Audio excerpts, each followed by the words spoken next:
ನಮಸ್ಕಾರ ಸ್ನೇಹಿತರೆ, ಇವತ್ತಿನ ರೆಸಿಪಿಯಲ್ಲಿ ದೇಹಕ್ಕೆ ಶಕ್ತಿ, ಮುಖಕ್ಕೆ ಕಾಂತಿ ಹಾಗೆ ಕಣ್ಣಿನ ದೃಷ್ಟಿ ಹೆಚ್ಚಿಸುವಂಥ ಒಣಗನೆ ಸೊಪ್ಪಿನ ಮತ್ತು ಮೊಟ್ಟೆ ಪಲ್ಯನ ಮಾಡಿ ತೋರಿಸ್ತಾ ಇದ್ದೀನಿ. ಇದು ನಾಟಿ ಒಣಗನೆ ಸೊಪ್ಪು, ಸಣ್ಣ ಒಣಗನೆ ಸೊಪ್ಪು ಅಂತಲೇ ಹೇಳ್ತಾರೆ. ಅದನ್ನು ನಾನು ಇಲ್ಲಿ ತೊಗೊಂಡು ನೀಟಾಗಿ ಬಿಡಿಸಿ ತೊಳೆದು ಇಟ್ಕೊಂಡಿದ್ದೀನಿ.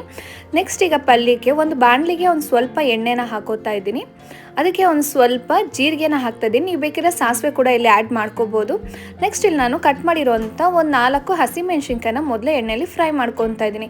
ಮೊದಲೇ ಮೆಣಸಿನ್ಕಾಯಿನ ಫ್ರೈ ಮಾಡ್ಕೊಳೋದ್ರಿಂದ ಏನಾಗುತ್ತೆ, ಪಲ್ಯ ತಿನ್ನಬೇಕಾದ್ರೆ ಬಾಯಿಗೆ ಹಸಿಮೆಣ್ಸಿನ್ಕಾಯಿ ಸಿಗೋದಿಲ್ಲ. ಅದಕ್ಕೆ ಆಮೇಲೆ ನಾನು ಈರುಳ್ಳಿ ಹಾಕಿ ಫ್ರೈ ಮಾಡ್ತಾ ಇದ್ದೀನಿ. ಮನೆಯಲ್ಲಿ ಸಣ್ಣ ಮಕ್ಳು ಏನಾದರೂ ಇದ್ರು ಅಂದರೆ ನೀವು ಕೂಡ ಹಸಿಮೆಣ್ಸಿನ್ಕಾಯಿನ ಫ್ರೈ ಮಾಡ್ಕೊಂಡು ಆಮೇಲೆ ಈರುಳ್ಳಿ ಹಾಕಿ, ಆಗ ಮೆಣಸಿನ್ಕಾಯಿ ಸಿಕ್ಕಿದ್ರೂ ಬಾಯಿಗೆ ಖಾರ ಅನಿಸಲ್ಲ.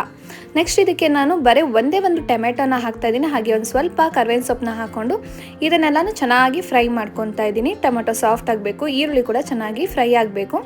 ನೆಕ್ಸ್ಟ್ ಇದಕ್ಕೆ ನಾನು ಕಟ್ ಮಾಡಿರುವಂಥ ಒಣಗನೆ ಸೊಪ್ಪನ್ನ ಇದಕ್ಕೆ ಹಾಕ್ಕೊಂಡು ಚೆನ್ನಾಗಿ ಮಿಕ್ಸ್ ಮಾಡ್ತಾ ಇದ್ದೀನಿ. ಇದನ್ನು ನೀವು ಬೇಕಿದ್ದರೆ ಹೆಸರು ಕಾಳು ಹಾಕಿ ಕುಕ್ಕರಲ್ಲಿ ಕೂಡ ಒಂದು ಕೂಗಿಸ್ಕೊಂಡು ಕೂಡ ಪಲ್ಯ ಥರ ಮಾಡ್ಕೋಬೋದು. ನಾನು ವಿಡಿಯೋ ಲಾಸ್ಟಲ್ಲಿ ತೋರಿಸ್ತೀನಿ, ಅದರಲ್ಲಿ ಬಸ್ಸಾರೆಲ್ಲ ಮಾಡಿದ್ದೀನಿ.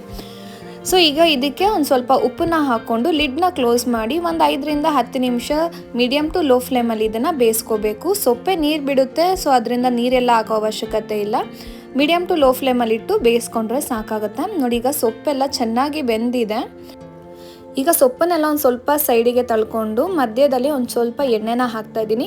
ನೀವು ಬೇಡ ಅಂದರೆ ಎಣ್ಣೆ ಹಾಕ್ತಿರನೂ ಮಾಡ್ಬೋದು. ಇದು ತಳ ಹಿಡಿಬಾರ್ದು ಅಂತ ನಾನು ಸ್ವಲ್ಪ ಎಣ್ಣೆ ಹಾಕ್ತಾ ಇದ್ದೀನಿ. ಈಗ ನಿಮಗೆ ಬೇಕಾಗಿರೋಷ್ಟು ಮೊಟ್ಟೆಗಳನ್ನ ನೀವು ಇಲ್ಲಿ ಸೇರಿಸ್ಕೋಬೋದು. ನಾನಿಲ್ಲೊಂದು 5 ಮೊಟ್ಟೆನ ಸೇರಿಸ್ತಾ ಇದ್ದೀನಿ.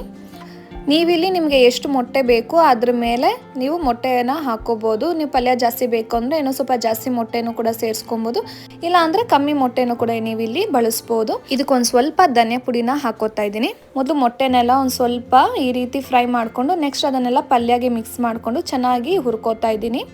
ನಿಮಗೆ ತಿನ್ನೋದಕ್ಕೆ ಸೇಮ್ ಎಗ್ ಬುರ್ಜಿ ಥರನೇ ಇರುತ್ತೆ. ನೀವು ಬೇಕಿದ್ರೆ ಒಂದು ಸ್ವಲ್ಪ ಗರಂ ಮಸಾಲೆ ಪುಡಿನ ಕೂಡ ನೀವಿಲ್ಲಿ ಹಾಕ್ಕೋಬೋದು. ನಾನಿಲ್ಲ ಹಾಕ್ತಾ ಇಲ್ಲ.